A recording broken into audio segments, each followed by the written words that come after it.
All right, welcome to a brand new episode of Market Tape on Street Exchange. This is the show where we keep you up to date with events in the Nigerian and global capital markets.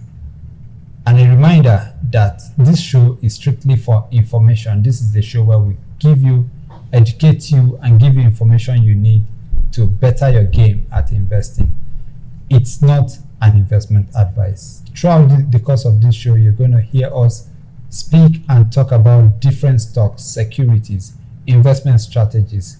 We are not asking you to go use them without carrying an investment advisor along. So make sure that before you put any of the information we share on this show to use, you speak first to an investment advisor. And I'm back today with Okudili Egu. It's great to have you back. It's my pleasure to be back. Yeah. And it was an interesting week overall, especially in Nigeria. We had a drama around CBEX. I don't know how it's pronounced, CBEX or CBEX, the crypto platform that led to the loss of funds for a lot of Nigerians. You know, it's crazy. We're in 2025, the so-called internet age, the age of information, the age where we say information is democratized, it's available to everyone. And yet people are losing millions of money, their hard-earned money, to these Ponzi schemes. And it's crazy, you know. So it does appear to me as if these platforms they're adapting well with evolving trends. Way back, it used to be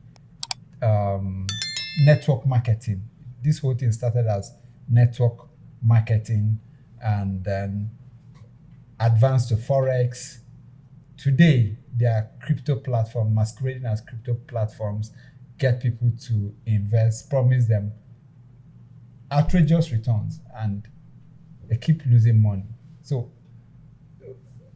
is it that these guys are getting better, or just speaking to the fact that the supply of ignorant people and greedy people is we never go out of supply of ignorant and greedy people? Yeah, Nathan, I think you have just hit the nail. You know, ignorance is pervasive in Nigeria, and coupled with also the factor of greed, that also fuels it, but largely ignorance. I think we are in an era where we are beginning to see the outcome of decades of shortcuts.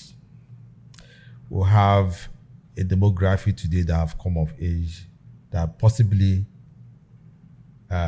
sorted their way through WAEC.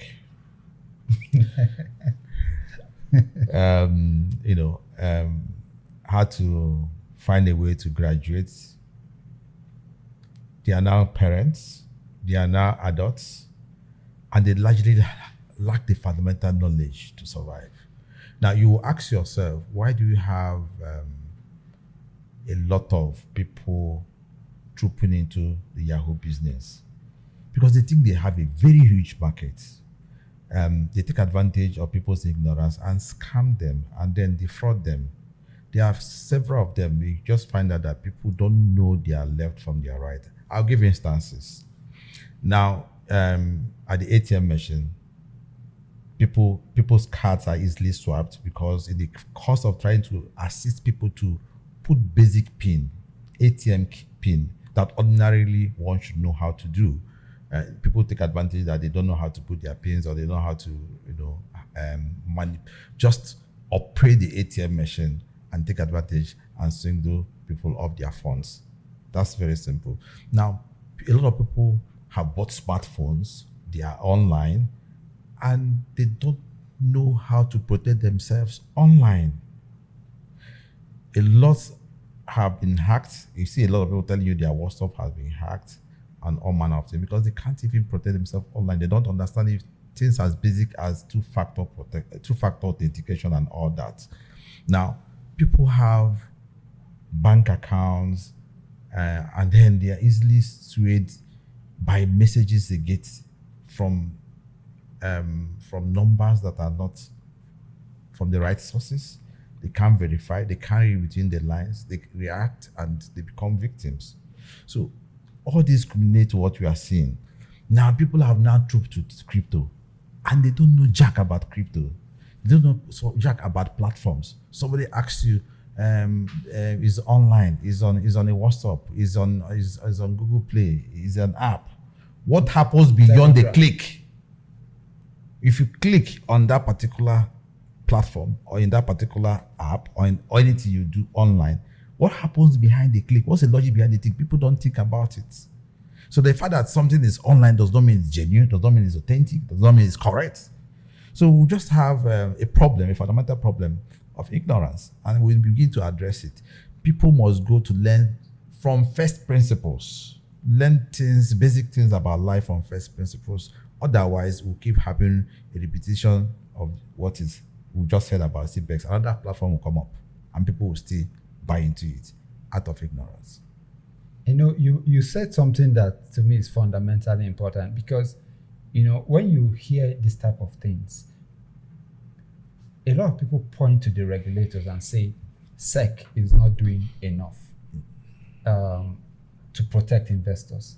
But I don't think it's about SEC. It's about the things you just highlighted. Sheer ignorance on the part of a lot of people. And for many people, the fact that, to me, a lot of people do not even have the ability to invest the right way. Because when you think about investing, a lot about how people treat their finances, their money, has to do is psychological. If over the years you've built a get-rich-quick mindset around your money, that is the only thing that will always appeal to you. If you see an investment that is giving you the market rate today, say 20%, 23% per annum, you think it's too small, because you have built this get-rich kind of mindset. And to me, there is little or nothing the regulators can do about that. It's an individual problem. Yeah, I think I need to stress 2 points I've just mentioned. Number one, I think the regulators have done well. They've done a lot in sensitizing the public. SEC, Securities and Exchange Commission, has a primary responsibility of protecting investors. Now, SEC, on daily basis, have a website that publishes all licensed capital market operators, and they come out regularly to say, please do not do business with anybody who is not licensed. In the first place, in the case of CBEX, it's not even within the jurisdiction of SEC, because this is a foreign platform. Does SEC have jurisdiction on a foreign platform? No. So he's not even within the jurisdiction of SEC. And SEC have also come out to say, look, this kind of schemes, anywhere you don't see a SEC regulation, you can go to our website and confirm. Do not do business with such a firm. Do people hate to eat? People will just, once you try to regulate, and most people, remember that most crypto enthusiasts do not want regulation. So once you attempt to say, no, government wants again, the government wants to do this, why would the government do this? Now, when the bubble bursts, you now come back and blame the same regulator. I don't think that's fair. It's not fair. So SEC has been doing adequately well in sensitizing the market. And I'm also very happy that SEC has been having better empowered by the new ASA Act, that gives them the power to also prosecute. Initially, they could not prosecute. They can only report to the authorities, the enforcement. But now they have the power to bite, right now. So I think we'll see a greater SEC coming into play in fighting and prosecuting people who are promoters of the Ponzi scheme. But in the case of CBEX is particularly peculiar because it was sold as a crypto platform, as an exchange. And then if you understand, most people don't even understand what exchange is. An exchange is a market. It's a formalized market. It's like Nigerian Stock Exchange. It's an exchange where goods and services can be traded, where particular securities can be exchanged. Just like any typical market, But in the case of securities exchange, which the CBEX should have been, a securities exchange must have been licensed by SEC. This exchange was not licensed by SEC. And I don't think they were licensed anywhere in the world. It's not licensed anywhere in the world. So whoever was whoever was patronizing CBEX should have been aware of the risks he or she is getting into.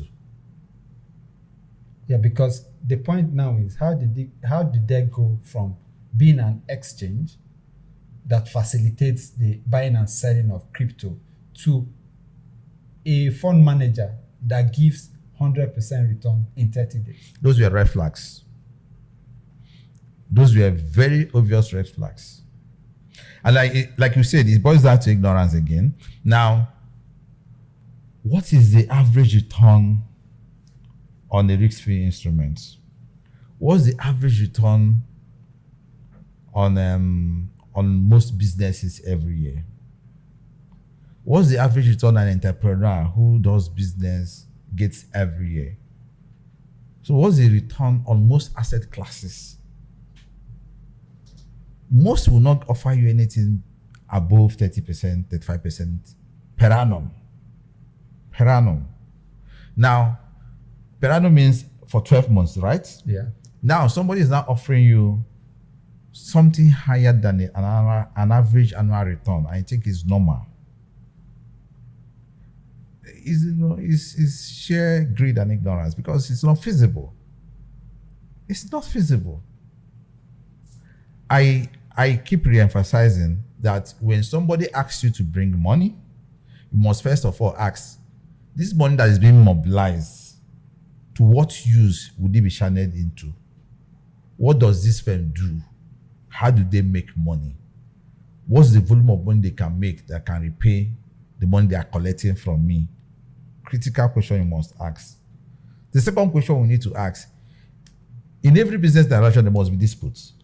In the case of a dispute, which legal recourse do I have To recover my money. to recover my money? Who can I go and complain to? Which legal resource? What are the legal frameworks I have recourse to in case there's a problem? They thought you should also, who holds this particular firm accountable? Who holds that firm accountable? Who can compare them to publish their results? For any entity they are dealing with that is not unaccountable to anybody, then it's also a red flag. Real issues. Then the fourth criteria we also need to focus on and pay attention to is, who are the promoters? What are the antecedents? What's the quality of the board? So how much, now we're talking about CBEX, how much of CBEX do we know? Where is the board? How much do you know of the board? How much do you know of the MDs? What business are they really doing that they are promising people money to that too?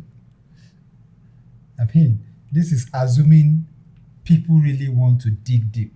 But a lot of Nigerians are not interested in being this diligent before investing in anything. And it takes me to another trend that I know a lot of people are losing money to, will keep losing money to, even after listening to this. And that is forex.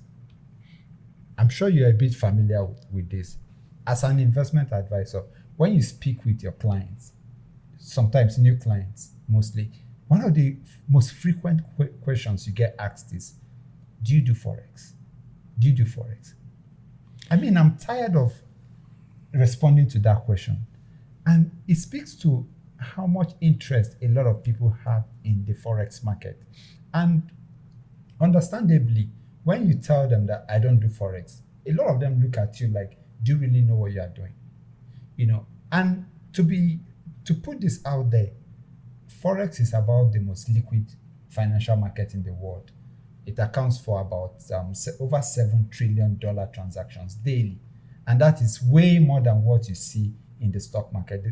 To put it in context, stock market does around less than $500 billion, not even up to 1 trillion. Forex trades up about over 7 trillion. But here is the catch. Forex is a speculative market. Extremely risky. So, Nathan, let's even take it from first principle. When you say, do you do forex, what business are you alluding to? What are you referring to? What do you mean say forex? Forex trading. What is forex trading? If I buy dollar from you and I keep it in my house, is that forex trading? Yeah, sure. Is that what you're referring to? Active trading, day trading. Those day trading, do they hold the commodity that they are buying? Do they hold the currency? Of course, in their digital account. They don't hold it. They are holding positions. They are trading derivatives, not FX. Are you speaking of the retail traders? No, those people who, let them define what they call FX trading. If I'm trading on stocks, if I buy GTB today, it will be credited to my CSS. And then the price volatility will go on. I might buy at 100. If GTB falls to 10 naira, my value will drop to 10 naira, but I still have GTB. It will not evaporate from my position, right? Then I might decide to wait till there's a reversal in pricing, or I can sell. Until I sell, there's no capital gain, there's no capital loss. It's only notional. I still have my GTB. Is that the case with Forex? No. Is that the case of Forex trading? No. So what they do as Forex trading is a derivative transaction using currency pairs as the underlying asset to trade on. They don't hold those positions. They are trading positions, and somebody told you, okay, I did a long on this particular position, and market moves against it. I say, no, you have lost everything, even when I didn't take any action. They are actually not buying. It's a whole different ballgame if I go to a malam or I discuss with you, and I say, okay, I want to buy USD from you. I exchange Naira, you give me the USD, I hold. If the market prices move against me, no problem, I'm still holding it. But that's not what happens in the FX. But lots of people don't understand it. So they don't hold the commodity, they never hold the commodity. It's never created to their position. They're only doing currency pairs. And most times, they do a leverage position. So there are two issues here. You have not even understood the basic activity going on. You are worsening the position, the position by going leverage, by borrowing money. So I have a lot of friends who have tried to go into FX trading, but the truth of the matter, Nathan, I know somebody who entered into the market who had been trading active forex trading, which is the derivative for me, since 2003. As I speak to you, I have not seen any reasonable money. His fortune has not changed, and whenever I bring up the issue of forex, he's no longer enthusiastic. I talk about it, and people will celebrate wins, but they'll never discuss their losses. They don't put the losses out there. So, but I'm sure that he has been badly hit because no longer discusses those FX positions. But I am not sure he has made money because I think he's worse off. And in over 25 years of being in the investment management industry, I have not seen anybody who have sustainably made money from forex trading. Even over a 2 years period, I've not seen. You hardly see. So I am waiting for anybody to come and tell me, on a sustainable basis, I made this money from forex trading. So I think what I see is that there's a constant flux of people, new sets of people who are the same set of people who were so excited about the forex trading are the people who are now also now promoting, because they've seen that people can now see through the lies with forex trading. They have now pushed into crypto and selling smokes to people. I think you just highlighted the investment risk that comes with investing in crypto, which applies also, the investment risk that applies to forex trading, which largely applies to crypto also. However, I think the real scam for me is that you have these guys who will set up a structure and tell you they are trading forex and get people to give them their money, invest in this so-called forex trading, promise them a fixed return on a speculative business. And then, to me, I think most of them end up diverting the money to other ventures. And then over time, the bubble will burst, and then investors are left to rule their losses. I think that is even beyond the risk you just highlighted. I think the real issue is that these guys use these platforms, whether it's forex, whether it's crypto, to lure people, promise them outrageous returns, and then ultimately they end up losing their money. And the point is that, as we noted earlier on, that the supply of ignorant and greedy people is very high. And that is why these platforms continue to thrive. And for very young investors particularly, because once your habit is formed as an investor, it's difficult to change. So I need to put this out there for young people who are starting out, that have really not formed their habit fully.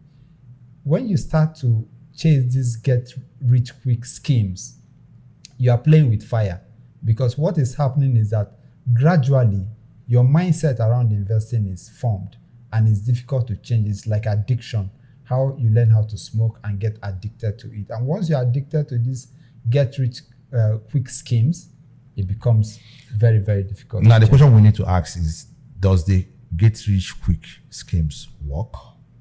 Hardly. It doesn't. No. Does it work? Are they successful persons in the society that are known to have made money via get-rich-quick schemes? Are they?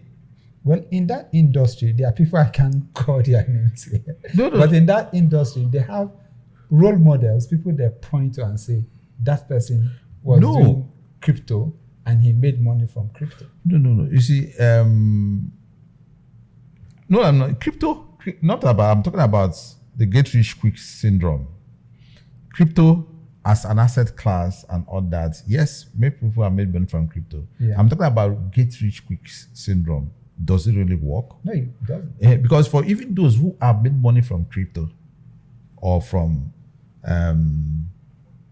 crypto, most of them, if you go back and research, are people who have added value in the blockchain technology. The infrastructure. In the infrastructure. People who built infrastructures for the industry. You understand? So they are not, they are people who are value-adding entities or players within the blockchain or the crypto industry or that framework. Not just people who just believe that I can just here made it. These guys have made investment, and for them to have mastered blockchain, for them to have become value-adding entities in the blockchain technology, they would have spent time, energy in doing that. So that's an investment over time they have done. So if they are reaping from it, as well. So, and blockchain technology is something that is still evolving, that is still useful, that will have end use cases, but it's evolving. But what we are now asking is people who just, because it's crypto, let me throw my money overnight again. Has it worked? I don't think so. Now, what also you need to understand is, if whoever is promoting forex, even the betting, the gambling, and others, have an intention to leverage your ignorance to make money. And for those who are promoting forex schemes or crypto schemes and offering guaranteed returns, upfront, those are fraudulent schemes. In investment, there are no guarantees. There might be implicit guarantees, but it can't be explicitly stated. There are no guarantees. There are risks involved in every investment. So for anybody openly giving you guarantees, then you need to be worried. Then we also need to understand that they are doing it for some reasons, for some selfish reasons. Most of the promoters of the schemes, especially those that were originated from Nigeria, first thing they do once they start that scheme is to acquire an alternate passport. And once the bubble is about to burst, they jet out and they start using their second passports. And they live off the loot. And they gradually build that loot and siphon it outside the shores of this country, where the regulatory agencies and enforcement agencies cannot even have a reach up on. So you find out that these teams from day one had fraudulent intent. The intent wasn't to altruistic, our intent wasn't to create value for the shareholders or for the contributors. Interesting. Let's get into some other discussions, particularly the stock market, the global stock market. Coming into 2025, there was a lot of optimism. We had seen fantastic returns in 2023 and 2024, both in the Nigerian market and even in the foreign markets. So there was a lot of optimism, particularly in Nigeria. We could point to the reforms of this current administration around monetary policy and fiscal policy reforms. And the expectation was that we'll continue to see the fruit of these returns and it will continue to rub off on the domestic stock market. But this year has been different. To me, it hasn't gone as planned for many analysts and investors. Currently, year to date, the Nigerian stock market is just 1.3% year to date. And this Q2, we have seen impressive results from the banks. We've seen impressive results from GTB, Zenith Bank, Fidelity Bank, and recently Access Bank. But despite these banks posting trillions of naira in profit after tax, and for many of them hundreds of billions of naira in profit after tax, the banking sector has been negative year to date. So as an investment advisor, as an investor yourself, what will you be telling your investors, your clients at this point? Where are the opportunities? Are there opportunities? Should investors panic, particularly in the case of Nigeria? Are we getting to that stagnation again, or is this a temporary slump? Is there a bump in the road? Obviously, we are still in April. We still have about 10 months to close out the year. Are we going to see a reversal of this trend? Well, first we need to look at what is causing the stagnant growth. Volatility. Because they say the stock exchange, local stock exchange, have just returned about 1.3 year to date, which means it's been flat. Yeah. So what factors are attributing to this? We have to recognize that the local Nigerian market is part of the global financial markets.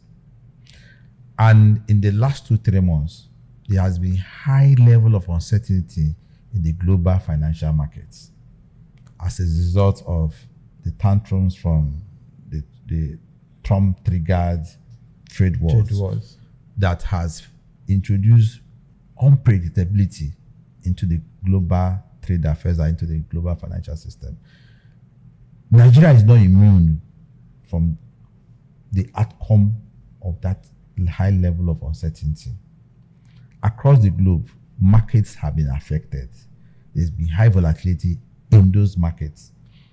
And recall that in 2024, one of the contributory factors to the stability of the naira that we saw were activities of foreign portfolio investors. Now, these foreign portfolio investors are coming from funds, institutional funds that have portfolio benchmarks and triggers, especially for frontier markets like ours. Mm-hmm. And as the market prices are falling, they are reviewing those benchmarks. And once it is triggered, they will want to sell off and then reposition themselves, either to meet up a margin call or to move away from markets where they think that the impact of the volatility will hit more. So within the Nigerian system, we have seen a lot of foreign portfolio investors selling down and taking money out of the system. And they are a significant player in our markets, both in the fixed income market and in the equities markets. So we can rule out the impact of the activities on our markets. That we can have also seen, not just in the equities, we have also seen that in the fixed income space. We've seen yields rise in the last 2 weeks or 3 weeks. We have seen even the secondary market yields on Treasury bill doing better than the stop rate of the last auction. That's an indication that these people are no longer they just want to they have other criteria that as a fund that they must meet, and they are exiting because we no longer fit into the outlook they had.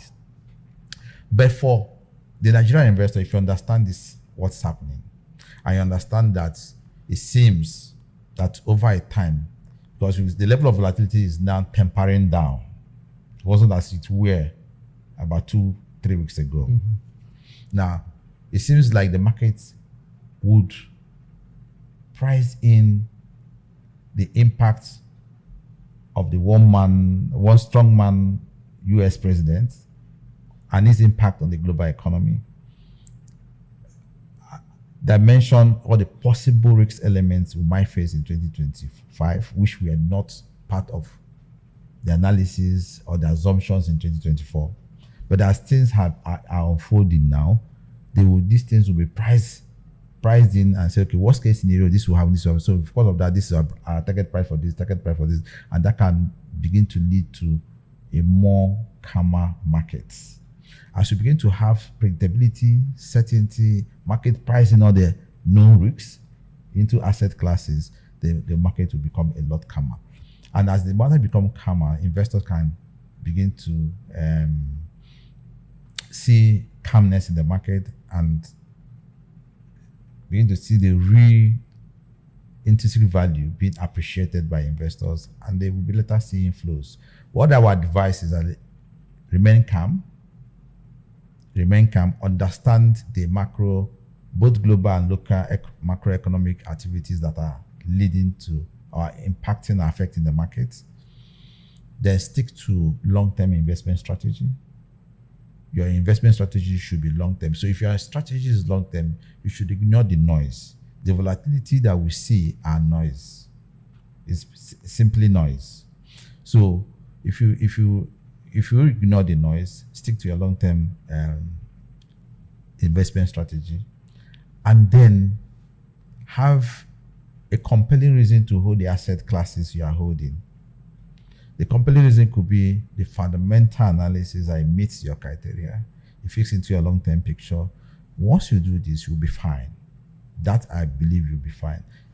Going by the results thus far released, we are beginning to see the impact of the reforms in the performances of these companies. Let's give you an instance. In 2024, even when MTM did a loss full year 2024, Q4 2024 was positive for them.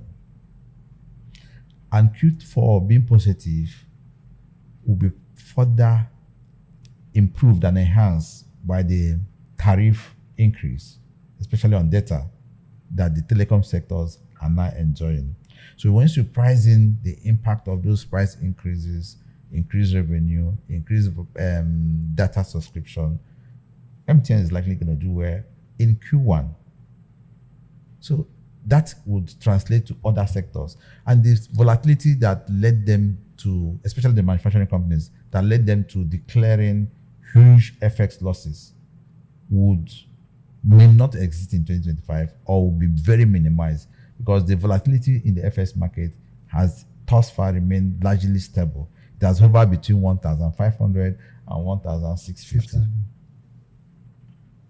So, and there's a convergence between the parallel market and the official window. So the room for arbitrage opportunities and round tripping no longer exists. Yeah. And then also largely the backlog on FX demands has been all sorted out, and we can begin to see even the aviation industries and all that having interest in our market. So the outlook looks a whole lot better. The reforms effort seems to be making impact, like we are beginning to, like I mentioned, is impact on the likes of MTN and the others. So investors, especially those in the equities, should remain optimistic, have a long-term view, and remain calm. Okay, I think I need to take you to a particular sector, which is the industrial goods sector. You mentioned telecommunication and the fact that the approved 50% increase in tariff is going to support is a tailwind for them this year 2025. But I can't say the same for the industrial goods sector, because obviously they don't have that price regulation that the telecommunication industry has. Not having a price regulation is an advantage to them, but I get what you're trying to say. Yeah. So they're struggling with inflation, particularly the cost of doing business, particularly raw materials. Thankfully, we've seen stability in exchange rate, so it's not much of a problem for them in 2025.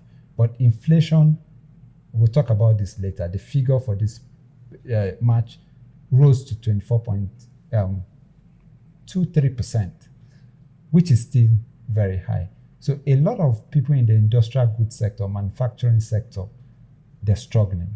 So what is your outlook for that sector particularly? Are there opportunities today for investors looking at that sector? The major problem within that sector is not necessarily, is one major problem is the level of discretionary income amongst the populace.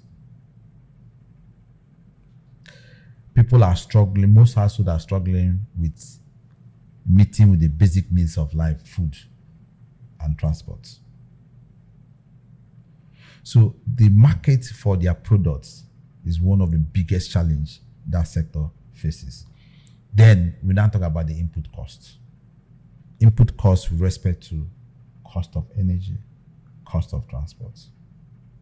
Those are very strong mitigating factor against those sectors. I'll give you an instance with two sectors you and I are very familiar with. Number one, cement.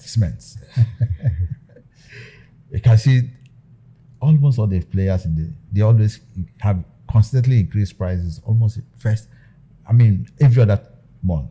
Yeah. And they always give a reason of input costs, rising input costs. And those rising input costs, 70% of the cost of cement is energy and transport. Because it's bulky, you have to convey it from this location to this location. Now, also look at the brewery sector. Almost every 3 weeks, Guinness, Nigerian breweries, international breweries comes out with a price review. Nigerian breweries just released a price review 2 days ago. And they always cite input cost. And when you factor in, like in 2024, there was price increases almost every other month, sometimes twice in a month throughout 2024. And they say declared a woeful results, which means the input cost is real. So in reality, they are not increasing price fast enough. They are not increasing because they can't increase price enough because the level of discretionary power, people who consume, the consumer's purchasing power is very low. And that's one thing we need to address. How come the minimum wage is not in effect? Even if it were in effect, what?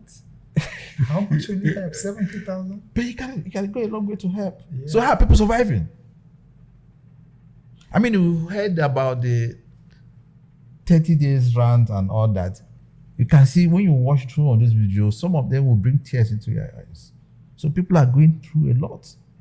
So when you are a manufacturing company and you are not manufacturing for the essential goods, you have a challenge. Basics. So you have a big challenge. Who are you manufacturing? Where is the market? What's the market do you have? Later, I went to ShopRite in Ibadan, and the place was like a ghost town. Crazy. They had only 2 out of about 20 checkout points. Only 2 were functional. the footprints have drastically dropped. And it cuts across all ShopRite outlets across the nation. So we need to address that pool of people with discretionary income. Otherwise, the manufacturing sector have a big challenge. Interesting. So, are you at this point? Are you down on the manufacturing sector? Do you see this decline as an opportunity? Well, to buy some of those names? In buying any name, I first of all will look at their first and foremost, anybody who wants to buy shares must be willing to do study, review, articles about the company he's interested in. So before I will buy, I'll first of all look at who are the outliers. It does seem that a couple of the manufacturing companies from the 2024 result have reformed themselves, have reorganized themselves, have done some process improvement, because the numbers they are presenting today are showing that looks quite impressive. The likes of Unilever, it's turned profitable, and I think the 2024 result was quite good. UAC, all of a sudden, is now also doing quite well. I have to look at what are they doing differently. What is it that they have that is contributing to this performance we are seeing? Is that performance sustainable into the near future? We need to understand that investment is about future benefits. Future benefits. So we need to be sure that future benefits will be there. Sustainable. So that my advice would be to first isolate the companies you're interested in, do some research about it, then talk to your financial advisor.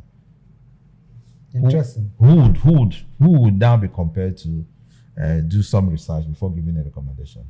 Okay. One trend I've seen recently is that both in the Nigerian market and in the global market, the companies that seem to be doing well are the boring companies that investors consider boring. Tech stocks that used to be the attraction of many investors, they are not doing well. In Nigeria, banking stocks are not doing so well. The Dangotes of this world, the Bua Cements of this world are not doing so well this year. But it's the boring sectors that are doing well. Speaking of consumer staples, I think that sector in Nigeria is up about 5%. So give me an instance of these boring sectors that I think are doing well. Let me understand what you mean by boring. Boring consumer staples. Like what? Like which company? Healthcare. You've got the Walmarts of this world, the Costco's of this world. Those are utility companies. Those are utility providers. Retail. Then the retail. They are utilities. Well, they are retails, but it's something you must do with. You can't do without. Walmart is in everybody's space in the US. Yeah. So, like I said, it's a utility provider. You must go to Walmart for one thing or the other. Yeah, definitely. Same with Costco. So, and it's commoditized. So, there's no level. The level of differentiation is not much between them and Costco and every other player in that industry. And even in Nigeria, I think Nestle, for instance, if I'm right, has done about 12% this year. But Nestle has started. But Nestle is not a boring. It is boring. It's boring. It's not boring to you, who is a seasoned investor. You've been there. I wanted to understand what you mean, your concept of boring. Boring. I mean, those kind of stocks that don't excite investors so much. Is that excitement that kills? Is that excitement that kills? What's trendy? What's in the news? What's the people talk about? The Teslas of this world. So I think people want to invest should first understand the model of investment is Warren Buffett. And he has done it consistently for over 7 decades. No, over 8 decades. It's over 90. I started investing at 13. And in what kind of industries has he invested in? Record that he is worth over 90-something billion dollars. And over 90% of that 90-something billion dollars were made after age 65.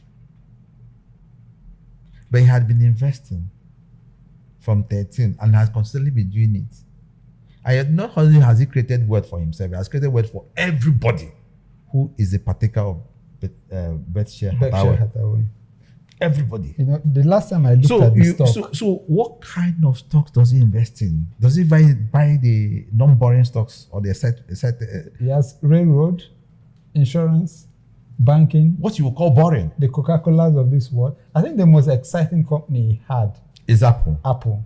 And I think Apple is not Apple is in everybody's space. Yeah, and he's even cut back on the allocation to Apple recently. Yeah, so Apple is in everybody's space. Before that, if you look at Apple is in everybody's space. They had the best in phone. They had an ecosystem that people trusted. You understand? So Apple wasn't just Apple was selling a technology that was a clear leader. And they had a margin advantage over it. But with what is happening now, and with the story coming out of China, that the so-called attachment to luxury and branding is overhyped. That what we are attached to, we're emotionally attached to, I say, okay, I'm wearing this, I'm wearing that. And this is just produced in China, not in France or not in Italy, as they make you believe. So with that, a lot of people would no longer, I'm sure over time, people will no longer be so conscious about brand. Because I see a lot of people just saying that if it's not an iPhone, I will not use. Do you think that will go away? Because, I mean, we live in a world where people want differentiation. People want to be able to say, I'm different from the crowd. Yeah, but where would I hear that your Techno and your Apple are coming from the same factory? The same people made it. The same workers did it. So what is the differentiation? Is the differentiation in the label? Sometimes. Sometimes you're just paying for the label. So you're paying for the label, so keep paying for the label. So you're attached to the label. Yeah. You understand what I'm saying? So, and where is the discussion for another day? Because those who are iPhone users, some cannot afford the maintenance of an iPhone. They can't afford it. But because of the trying to impress the Joneses or even impress people who don't even know that you exist. The bragging rights. And then you carry an iPhone. Let me give you an instance. The data consumption on an iPhone is times 3 that of an Android phone. Really? Yes. I'm not aware of that. Go and check. I'm not aware. You have noticed that most people who carry iPhone always look for where there is free hotspot or free Wi-Fi. The data is never. When they are in the office, the data is up. Once they are out of the office, they can't afford the data. And what you see, a lot of them do not owning or switching on their data because of data cost now. The technology around it is not even affordable to most people who even carry the phone. You have not ate, you are not working, and you are insisting you must carry an iPhone and pay the cost. I mean, that's why Apple is thriving, because they've created a brand that everybody wants to own. Everybody wants a piece of the phone, whether they can afford it or not. Yeah, but the revelation today is that both your iPhone and my Infinix or Techno are coming from the same shadow factory. We'll see whether it ultimately impacts their sales going forward.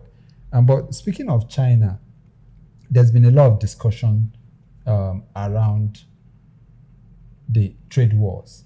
And recently this week, Trump spoke a bit more or provided clarity around regulation of semiconductor industry, which has sent stocks like Nvidia down.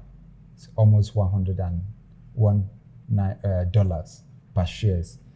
And a lot of technology stocks are down. Yeah, but the semiconductor industry is controlled not by China, but by Taiwan. Taiwan does the manufacturing. Taiwan manufactures likely over 50% of the semiconductors. More than 50%. The design, the technology. The design and technology is coming from the US. The design is coming from the US, and that is what Nvidia does. They do the design. So Trump feels like China is Nvidia should not be selling such advanced technology to China. But they're not selling to China, they're selling to Taiwan. And Taiwan, they are not selling to China. So they design the chips. And then there's a contract manufacturer. Yeah, which is TSMC. TSMC. The design they design for Nvidia. So Nvidia owns the final product. Thank you. No, they manufacture for Nvidia. Who does the design? Who owns the proprietary intellectual? Nvidia. Yeah. So Nvidia is the one selling to China, not TSMC. TSMC just does. No, I just want to understand the play. Yes, China is a heavy player or has become a significant threat to the US in the high-end technology manufacturing. Yes, I agree. But in the semiconductor production, TSMC is based in Taiwan. Taiwan is an ally of the US. So is US also threatened about product coming out of Taiwan? That's what I want to get. Yes. So not China, now Taiwan. Even they have compelled TSMC, for instance, to build.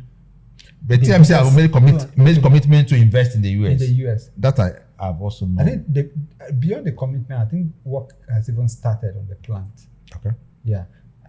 I don't know if it's additional investment they are bringing in, $500 billion investment they are bringing in. But Trump wants all the manufacturing in US. But he also does not want to sell the technology to China, because he feels it's going to give China a leg room to compete with US. But it's a risk to Nvidia, because at the end of the day, they generate about 14% sales from China annually, which, if they lose, will hurt the company a great deal. Okay, so the end product that Nvidia produces, which is the GPUs, the GPUs or CPUs. Okay, the GPUs. They don't want Nvidia to sell it to China. Because those GPUs is what they use in manufacturing. Particularly AI, artificial intelligence. No, that's a CPU that powers AI. Yeah. Because that's why I fit into machines that runs or processes the machine language processing and all that. That I get. So that's in order. Now, do you know the company that produces the machine that TSMC uses to manufacture the semiconductors? A Dutch company is ASML. That Dutch company has the written code that technology cannot be sold to China. The code for no, that you can't sell that technology. They can't sell that machine. The machine. Okay, the machines from ASML. Yes, they can't sell it to China, and there are some restrictions. So it is US is not the first person who is doing this. I think it's a long game, because for investors, I know Nvidia is one of those stocks that attracted a lot of young people. One of the exciting companies that I talked about. One of them is Nvidia. So people shouldn't just be excited about Nvidia, because they should know what Nvidia does, the outlook for Nvidia, the threat Nvidia faces, the future of Nvidia and its technology and its products. So that's what people should know. You should be interested about. Not that Nvidia price is this and it will become this. It doesn't work that way. So how much of the semiconductor industry knowledge do they have? How much of the GPU or CPU industry capability do they know about? Remember that before Nvidia, there was companies like AMD and Intel. You understand? Mm-hmm. So, why did Nvidia take over from Intel and the rest? Is there a likelihood that some other person will also overtake them in the future? Even in China, we're hearing now that Huawei has designed their own chip, but their own GPUs to compete with the chips coming from Nvidia. However, what they have today is power hungry and will not work in Europe. It can only work in China because China has enough power to power. And they also do not keep to environmental regulations. But Nvidia, to me, today still has the most advanced chip. And fantastic. And in my opinion, I trust the management. They've been very innovative and they've gone through all of this, whether it's the supply chain crisis. But did you also in 2020? Did you also take into cognizance the impact of the DeepSeek AI model and what it presents? That things can be done cheaper. Yes, but I think this is not. I think the US is going to muscle DeepSeek. That's what I think is going to happen. It's not about the efficacy of their product. It's about the ability to compete in the international market. The risk to me is that Nvidia could lose some market in China itself, which accounts for about 14%. But in terms of overall dominance, I think Nvidia will still have dominance in that sector. Nvidia supplies about 80% of the AI chips today, about 80%. I guess the closest to that will be guys like AMD that you mentioned. But they are still miles away compared to Nvidia in terms of being able to compete with them. But what you said, trends like this should, to me, maybe if you had a valuation at 150, the valuation could come down to 140, 130. But for me, Nvidia, that's pricing the risks. Yeah, Nvidia is still one of the cheapest tech stocks. If you're looking at price to earnings ratio, it's still one of the cheapest in the market today. But you can't. But let me ask you now, Nathan. Issues like this. Is Trump a friend of the tech or enemy of the tech? That's a tough question. That's a tough question, right? But he's a friend of the tech guys. How come all the tech stocks are bleeding? The US tech stocks. So, if you listen to Trump, he has how has the Trump emergence positively impacted the tech stocks or negatively impacted the tech stocks? It has had negative impact on tech stocks. But the reason I said he's not against them, at least, I may not go as far as saying he's pro tech stocks, but I'm saying he's not necessarily against tech stocks. His policy is clear: America first, America first, and to raise, to cut down on American debt. And one way he's doing that is to raise tariffs, and he's raising tariffs across board.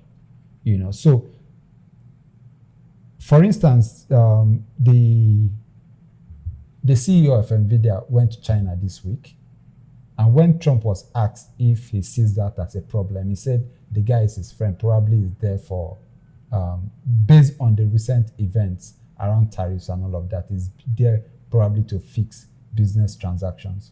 But I think the way he has gone about this whole tariff thing, he has been accommodative to a large extent, accommodative in the interest of these tech players, whether it's the semiconductor guys or AI players. I think his primary concern is to make sure that American tech companies remain at the top of the food chain, because he feels that the Trump administration gave a lot of leverage to the Chinese tech companies. So, and remember that he's not the first person to impose export restrictions on semiconductors, for instance.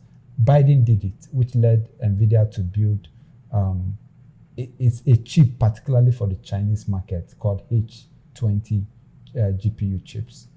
So I think I may not say he's pro tech stocks, but I would say he's at least not against them, against their interest. But he sees this as a short-term distortions, pain that is necessary. They need to bear on behalf of the American economy.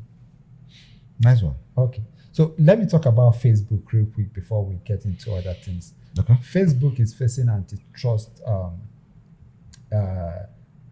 investigation by the FTC Federal Trade Commission in the US, owing to the acquisition of Instagram and WhatsApp, which are very important aspects of their business. So the FTC is saying that the acquisition of those two entities by Facebook is not encouraging enough competition. For instance, if you log into your Facebook page, a lot of people complain that you see more ads than even the real information you're looking for.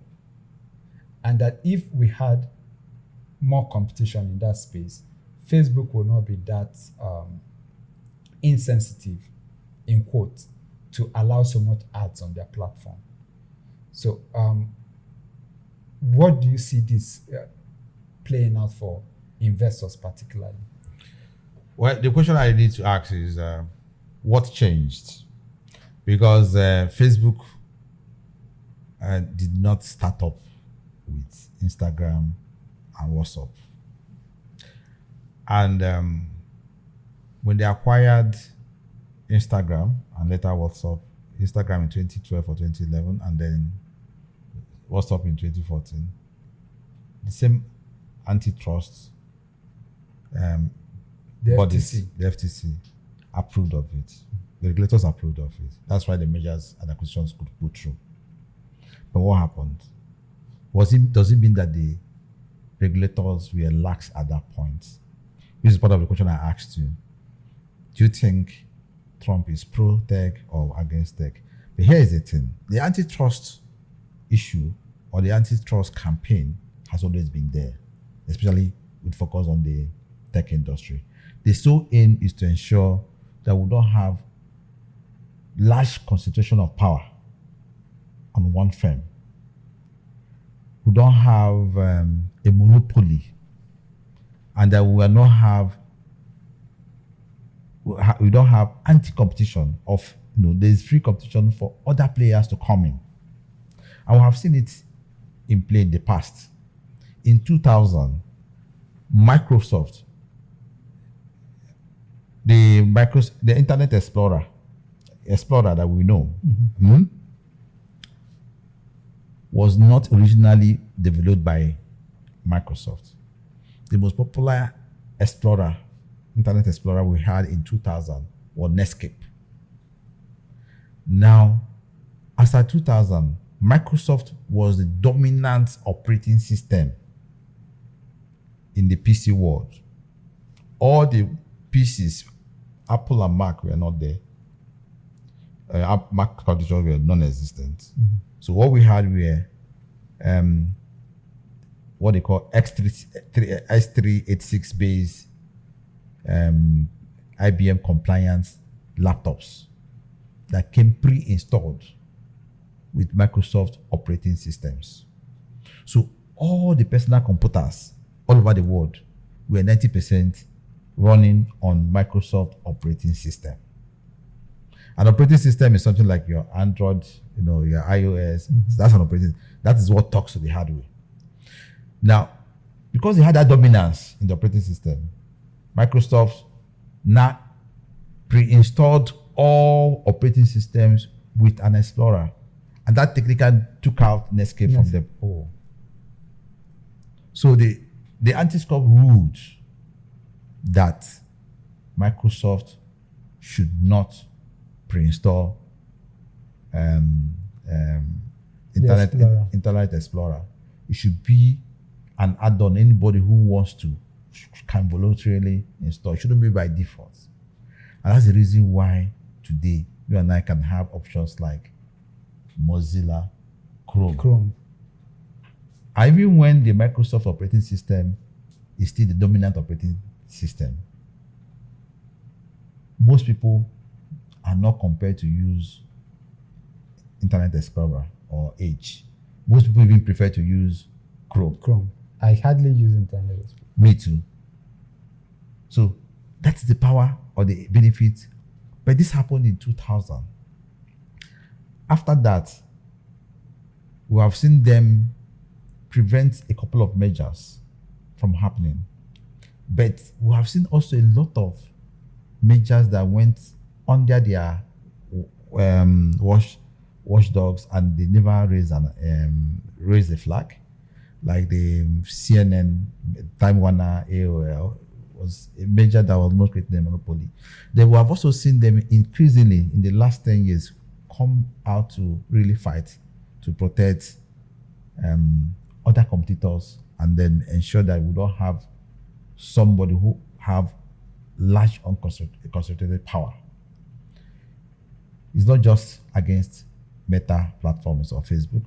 They're also against or moving against Google, who has dominance in search engines and have some bias and advertising.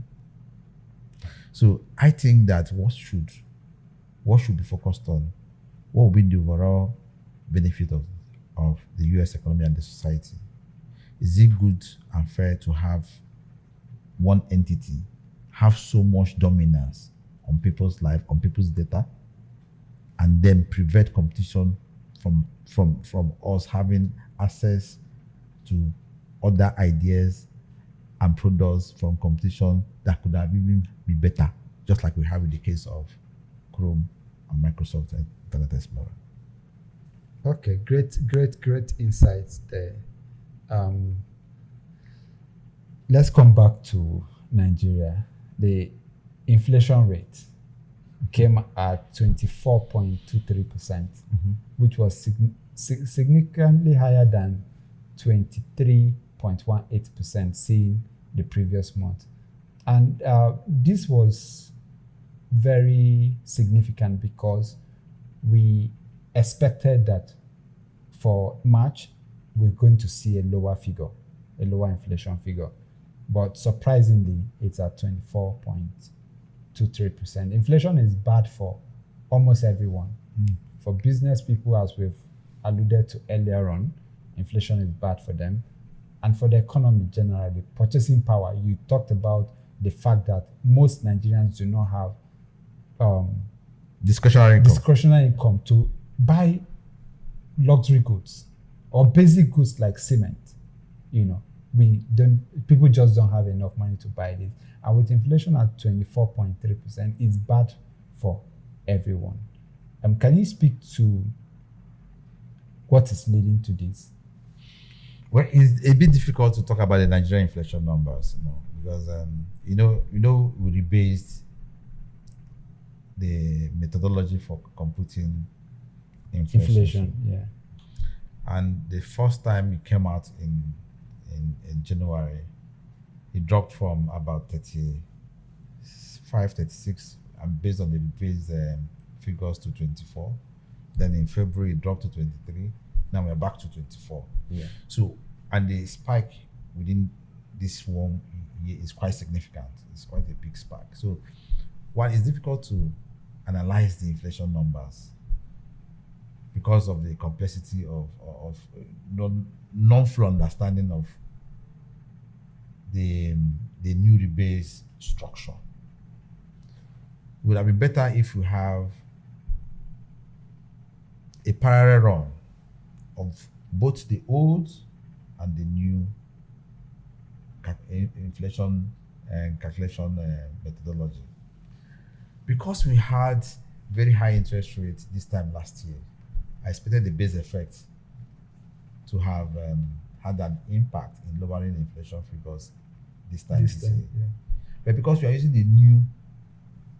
a new base that I do not fully understand the methodology and the impact, especially with this spike in March, it's difficult for me to talk about the inflation numbers. But the inflation, like you said, is worrisome. It erodes purchasing power. It's something every government that wishes its citizens well should do everything possible to lower to an acceptable level. And that reminds me that our central bank at some point had single-digit number as their target inflation. Mm-hmm. So even in do we have a target inflation rate? It used to be single digit, but I am not very much certain about what it is, what the target is currently. Under this CBN governor and administration. So it's got to, if you now compare it to that, at some point that Nigeria had a single inflation digit target, it shows that we have a lot to do. So what are those things that are driving inflation up? I'm happy that Dangote has announced that he's lowering cost of PMS.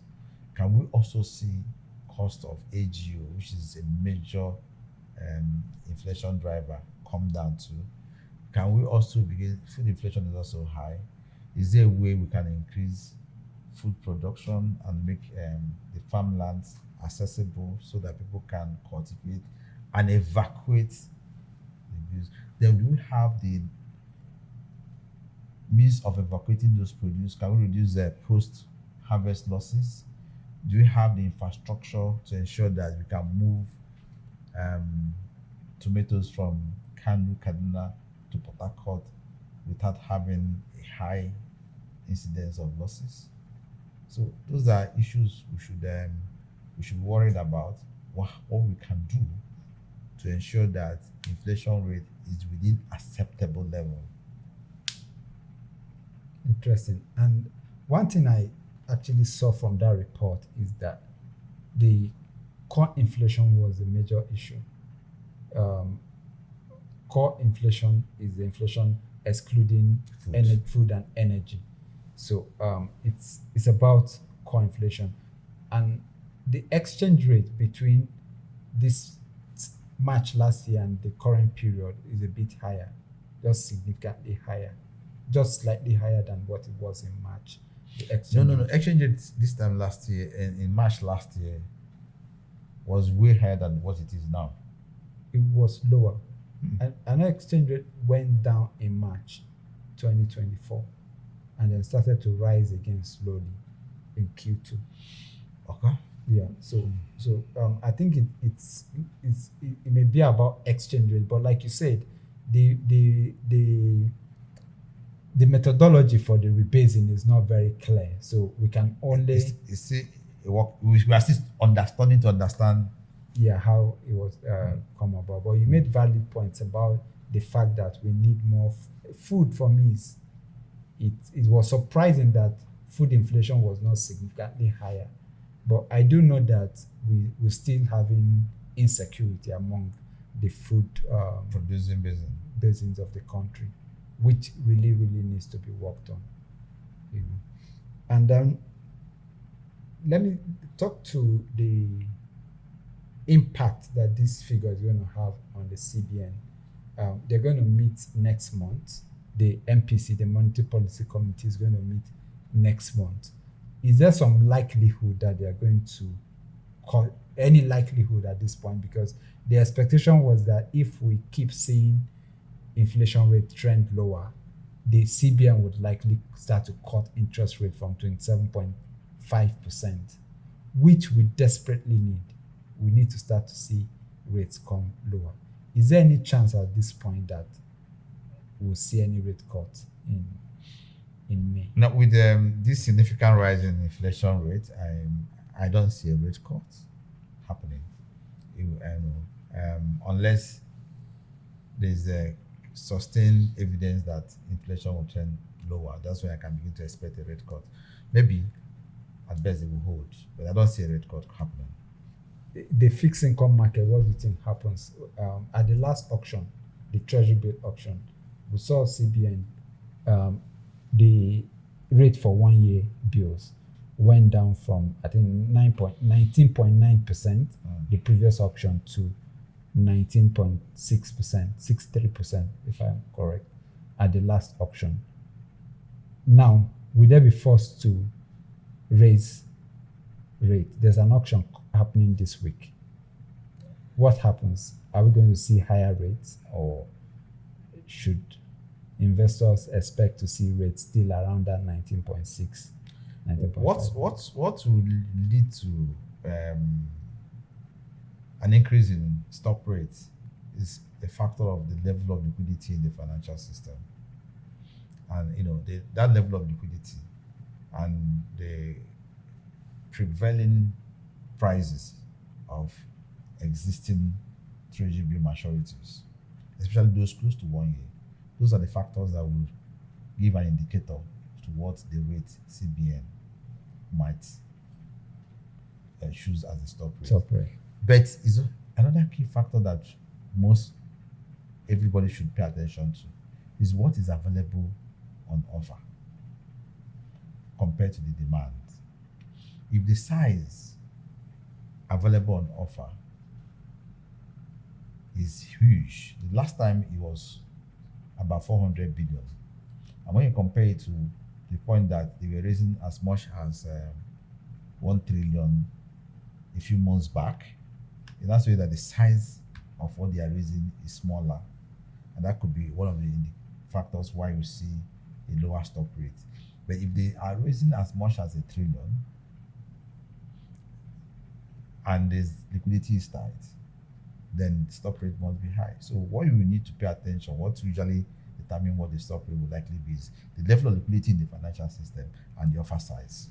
This week we have about 400 billion maturing in Treasury bill and a couple of coupon payments, bond coupon payments coming in. I think we had some 2 weeks back. Even last week. A lot of them paid last week. And then we're going to see. Or this week. More coupons are due this week, and Treasury bill maturity. I think the maturity is due on 25th. There's a Treasury bill maturity due on 25th, about 400 billion. So this, like you said, is likely going to play a role, and we could see rates remain at that 19.5 or even lower. Region, or even lower. True. Okay, how about bond yields? Yields have been trending upwards recently. Yeah, I think the bond yields will also play alongside, similar to what the trends in the treasury market. But in the bonds, because we have portfolio investors maybe been reacting to the global volatility, so we might see some level of volatility or increased yields in the bond space market, more than the treasury bill space. All right, it's been an interesting conversation with you, and thanks for coming on the show. And to our listeners, we appreciate your views, your comments, and your likes. We appreciate all of that. Please keep tuning in every Monday to Market Tape on Street Exchange. This is where we call it a day today. Thanks for watching, and we do hope to see you back next week.